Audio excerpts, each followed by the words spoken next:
26ویں آئینی ترمیم میں پی ٹی آئی اراکین اسمبلی کے منحرف ہونے اور بل کے حق میں ووٹ دینے پر پی ٹی آئی کے سینئر رہنما اور سابق اسپیکر قومی اسمبلی اسد کیسر نے ان تمام اراکین کو غدار قرار دے دیا۔ پی ٹی آئی کے کون سے اراکین اسمبلی منحرف ہوئے، تفصیلات ندا ممتاز کی اس رپورٹ میں۔ اسد کیسر نے پارٹی پالیسی کے خلاف ووٹ دینے والوں کو غدار قرار دے دیا۔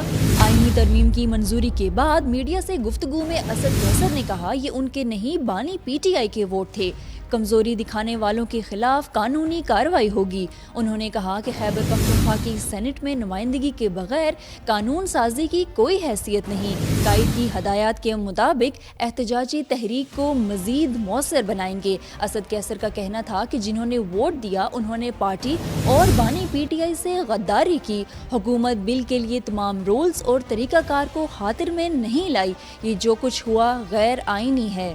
یاد رہے ظہور قریشی، اورنگزیب کھچی، عثمان علی اور مبارک زیب پی ٹی آئی کے حمایت یافتہ آزاد ایم این ایز تھے جنہوں نے ترمیم کے حق میں ووٹ دیا، جبکہ پاکستان مسلم لیگ قائد کے چودھری الیاس نے بھی قانون سازی کی حمایت کی۔ پاکستان کا چیف جسٹس صدر کی منظوری کے بعد پارلیمانی کمیٹی کے ذریعے منتخب کیا جائے گا اور عدالتی اصلاحات کے تحت ان کی مدت 3 سال ہوگی۔